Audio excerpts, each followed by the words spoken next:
Auditrices et auditeurs, bienvenue à ce 8e numéro de Lola Kayawele, un podcast de Bouteli et du groupe d'études sur le Congo-GEC, réalisé dans le cadre du projet Utafiti Yamani. Au micro, Agenonga Schobert, chercheur principal pour les OLE. J'ai le plaisir de recevoir pour vous, monsieur l'honorable Robert Païsayo, ancien député national élu d'Ango dans le Bawele et ancien agent de la section droits de l'homme de la MONUSCO à Kisangani. Monsieur l'honorable, bonjour. Bonjour, monsieur. Merci pour votre disponibilité à participer au 8e numéro de ce podcast qui s'intéresse aux conséquences de l'insécurité dans le Bawele sur l'enrôlement des électeurs à Ango. Le territoire d'Ango est devenu l'épicentre de l'insécurité dans la province du Bawele avec des attaques récurrentes de groupes armés suivies d'exactions contre la population civile. Les derniers incidents enregistrés remontent à fin février et début mars, marqués par des enlèvements en série dans les localités de Banda, Babilé et Zamoï, créant une nouvelle zone d'incertitude dans un territoire qui semblait pourtant recouvrer la paix après plusieurs années d'activisme de l'armée de résistance du Seigneur Elera. Le regain de violence à Ango coïncide avec le lancement des opérations d'enrôlement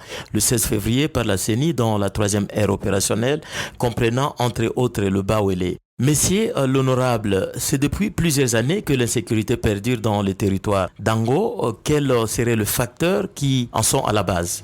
Plusieurs facteurs sont en jeu. L'essentiel, c'est l'insécurité. Je pense que donc comprendront que Ango est un territoire presque oublié.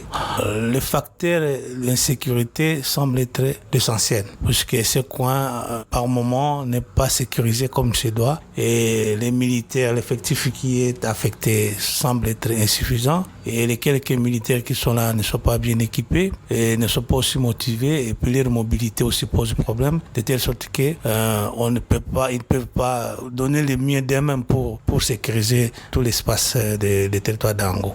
Vous avez parlé de la faiblesse de l'autorité de l'État dans le territoire d'Ango, qui dirait se trouve à la frontière avec la RCA. Est-ce que ce n'est pas aussi la dynamique sécuritaire dans ce pays, donc en RCA, qui influe sur la sécurité dans le territoire d'Ango? Je pense que dans des cas comme celui-ci, chaque pays doit prêcher pour sa chapelle. Nous sommes RDC, les autres sont ce qu'ils sont. Et nous avons l'obligation, nos autorités ont l'obligation de protéger leurs frontières, quelle que soit la position que nous occupons dans l'espace géographique, géopolitique aussi. Nous devons sécuriser notre frontière. On peut être voisin à un pays qui est en insécurité, mais nos services doivent sécuriser nos frontières pour mettre la population à l'abri de tout danger. Le 28 février et le 5 mars, des enlèvements de groupes armés sont survenus à Babilé, Banda et Zamoï. Combien de personnes ont-elles été kidnappées? Les données qui sont en ma possession font état d'une trentaine de personnes enlevées, dont 2 ont pu échapper. La première personne qui a pu sortir de la brousse a été libérée par les assaillants qui l'a libéré pour lui donner une mission. Donc un message, ils ont fait passer un message par ce canal-là. Et la deuxième personne a réussi à se glisser et à s'éclipser pour s'enfuir. Et c'est auprès de cette personne qu'on a eu beaucoup d'informations. Des 2 personnes qu'on a eu des informations sur lesquelles ce sont les LRA et ils ont pris la direction de la RCA.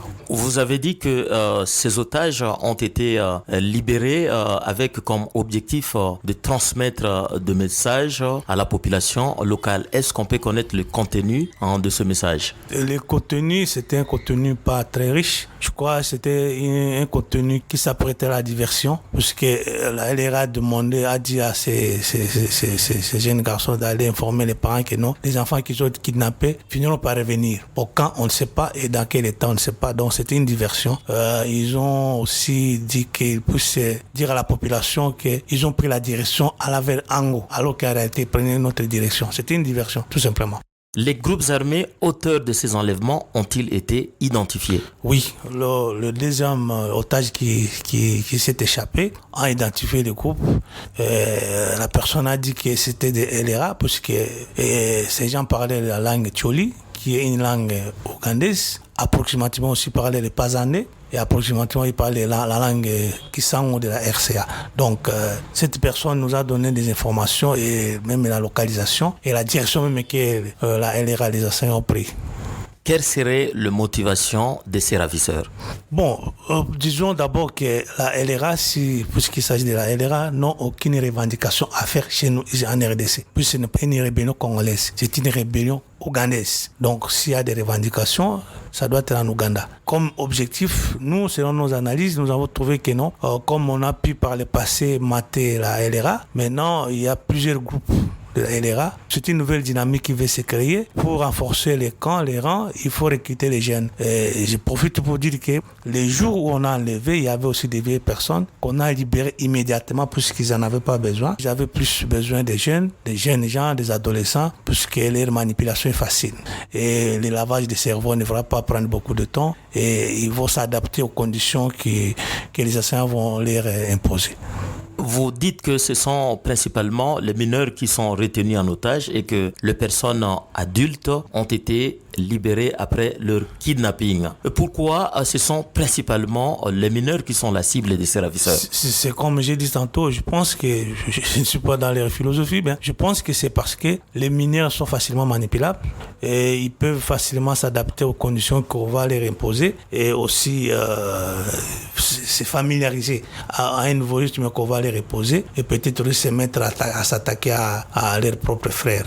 Donc les adultes peuvent réfléchir, peuvent raisonner, peuvent hésiter à poser certains faits, certains gestes, alors que les jeunes, s'ils sont conditionnés, et s'ils réussissent à leur laver le cerveau, ils peuvent facilement oublier le passé, oublier même qu'ils sont venus de quelque part et maintenant se comporter en rebelle ou bien en bandit armé. Pensez-vous qu'il peut y avoir un lien entre cette insécurité et le début des enrôlements dans cette zone? Je pense que c'est une coïncidence qui, par le passé aussi, corrobore avec la période souvent, selon mon expérience, c'est vers la fin de la saison sèche que ces mouvements sont vraiment actifs. Et je pense que c'est pour se renforcer et pour s'équiper et encore avoir des produits nécessaires pour subvenir pendant la période de pluie, puisque pendant la période de pluie, il est difficile de faire des mouvements, puisque les herbes poussent énormément. Et c'est cette période ici, souvent, vers cette période que la LRA ou d'autres groupes de bandits armés opèrent régulièrement. Je pense que c'est une coïncidence. Je ne pense pas que c'est pour saper ou bien saboter les opérations d'enrôlement. Est-ce que cette situation risque d'affecter les opérations d'enrôlement? Si oui, comment? Déjà oui, puisque je dois vous dire que sur toute l'étendue de la province du Bas-Ouélé, les enrôlements ont commencé au mois de février, le 16. À Ango, c'était le 20. Et dans les coins affectés par les exactions, les élections ont commencé un mois après, ce qui fait que ça peut effectivement gêner le déroulement si jamais on ne prend les choses au sérieux, si jamais on ne prend à bras le corps la situation de sécurité pour mettre hors de danger la population de Ango. En plus des dynamiques sécuritaires, vous avez souligné le fait que le territoire d'Ango est totalement enclavé. Est-ce que ce n'est pas aussi la vétusté des réseaux routiers qui serait à la base du retard pris dans l'enrôlement dans ces territoires? Permettez-moi de vous dire ce que la population de Ango m'a dit. Elle considère qu'elle est oubliée et son territoire aussi oublié. Effectivement, le territoire d'Ango constitue un trou noir oublié où tout est prioritaire. Vous parlez des infrastructures routières qui sont inexistantes. Je pourrais même dire que toutes les infrastructures de base sont inexistantes. Donc même les simples produits pharmaceutiques qui sont un luxe dans le territoire d'Ango. Et les gens vivent peut-être par miracle, puisqu'il faut y aller pour voir dans quelles conditions la population vit. Vraiment, c'est une précarité. Tout est prioritaire.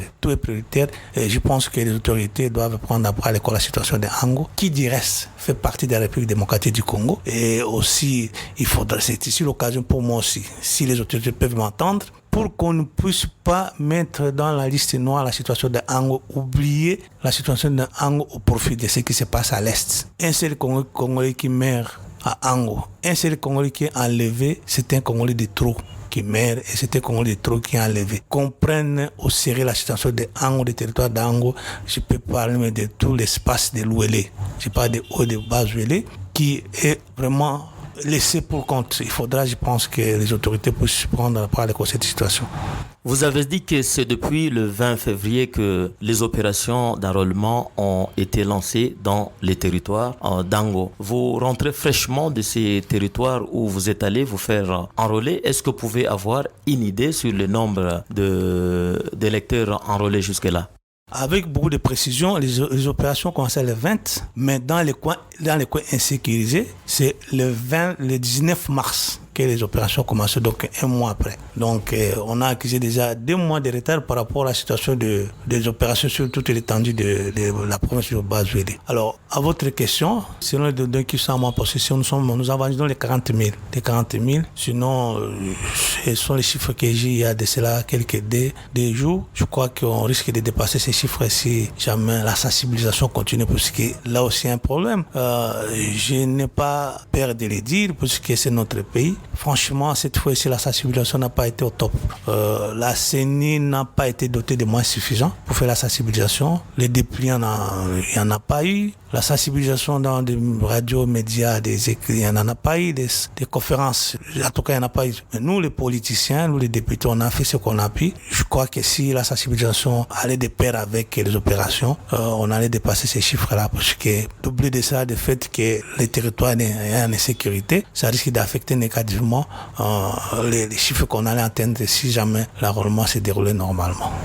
Après le dernier incident sécuritaire survenu dans le territoire de Ango, on a constaté que le secteur opérationnel de l'Ouélé a déployé des services pour mener des investigations sur ces incidents. Avez-vous une idée sur l'issue de cette enquête?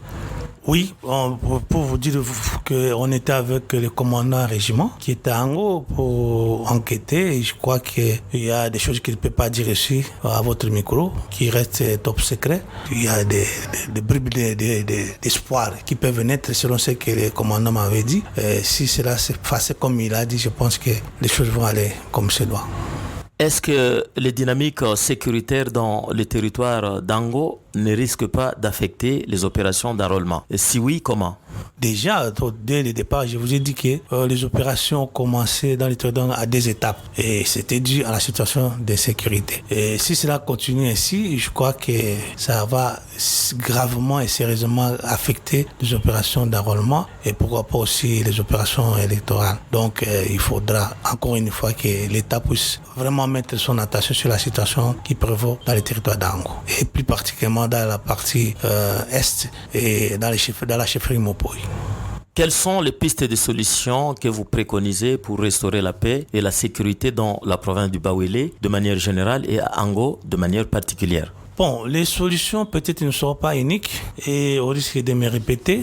La sécurité d'abord relève du gouvernement qui doit prendre d'abord à l'école la situation et tous les services qui sont habilités à sécuriser les espaces ou bien nos frontières nationales doivent se mettre à pied d'œuvre et aussi un esprit de nationalisme qui doit caractériser ces services-là, puisque en cas de quoi, au risque de vraiment d'atterrir sur la catastrophe. Laissez-moi vous dire que j'étais en Ango lorsqu'on a arrêté un sujet centrafricain qui s'est fait enrôler. Et ça, c'est dans la localité de Zapai, où le nombre de réfugiés dépasse largement le nombre des autochtones. Mais miraculeusement, on a constaté que le nombre a augmenté exponentiellement. Et comme par enchantement, on est tombé sur un groupe de centrafricains qui se sont fait enrôler. Et selon les rumeurs, beaucoup de centrafricains se sont fait enrôler dans cette partie-là. Et ça risque d'entamer négativement aussi le processus. Pour rétablir efficacement la paix dans le territoire d'Ango, quelles sont les pistes de solutions que vous préconisez? Vous savez, le territoire d'Ango fait frontière avec la RCA et c'est une frontière qui est poreuse, de telle sorte que beaucoup d'aventuriers quittent la RCA, viennent faire des exactions chez nous, sur nos territoires et rentrent en toute impunité. Et il y en a même qui ont construit des bases dans nos territoires. Il y a même un pisteur qui a identifié dernièrement un groupe qui est organisé en bourse quelque part en tenue militaire avec armes. Et jusque-là, personne n'essaie d'identifier de qui il s'agit. Mais c'est un groupe réel qui existe dans la brousse. Je crois que les militaires autorités sont à pied d'œuvre pour identifier et puis peut-être mettre en déroute ces groupes-là. Ce n'est pas un seul groupe, il y en a plusieurs. Vous apprendrez à parler de Sereka de l'autre côté, vous apprendrez à parler de Ouda, beaucoup de groupes qui sont opérationnels là-bas et tout ça c'est la population qui en pâtit. Donc là j'en appelle au gouvernement pour que les choses soient prises au sérieux et aussi je n'ai pas senti la présence des autorités politiques et administratives pour compatir avec la population de Ango et plus particulièrement dans la chefferie Mopoy. Dans des cas pareils, je crois que les gouverneurs ou bien son équipe devraient descendre pour compatir avec la population. Je n'ai pas senti aussi les autorités nationales compatir avec cette population. Comme je l'ai dit toujours, un seul Congolais enlevé, c'est un Congolais de trop qui est enlevé. Un seul Congolais qui est mort, c'est un Congolais de trop qui est mort. Sous d'autres cieux, un seul Congolais enlevé appellera à ce que pour se corriger les choses pour que cela ne se répète plus. Mais j'ai l'impression qu'à Ango, les gens sont obligés de s'habituer à ces mauvais comportements. Vous avez indiqué que dans le territoire d'Ango, les militaires ne sont pas déployés en nombre suffisant pour couvrir l'ensemble de ces territoires. Et en plus, vous avez ajouté que le réseau routier est en état de délabrement très avancé. Ne voyez-vous pas que parmi les actions qui doivent être menées, il faut entre autres aussi le renforcement des effectifs militaires et la réhabilitation du réseau routier pour permettre une bonne mobilité aux militaires?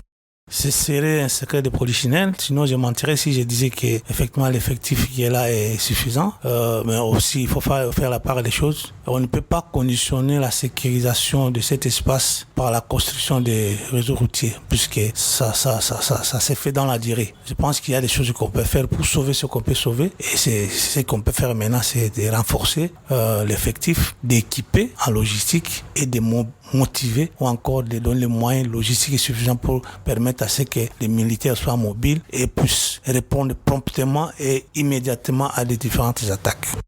Merci beaucoup, Monsieur l'honorable Robert Païsayo, de nous avoir expliqué les conséquences de l'insécurité dans le Bawele sur l'enrôlement des électeurs dans les territoires d'Ango. Je rappelle que vous êtes ancien député national élu du territoire d'Ango et ancien agent de la section droits de l'homme de la MONUSCO à Kisangani. Et c'est la fin de ce 8e numéro de Lolaka Yaouélé, un podcast présenté par Aguedonga Chobert dans le cadre du projet Utafiti Ya Amani de Bouteli et du groupe d'études sur le Congo GEC. Auditrices et auditeurs, merci de l'avoir suivi. Je vous retrouve bientôt pour le prochain numéro de Lolaka Yaouélé. Au revoir.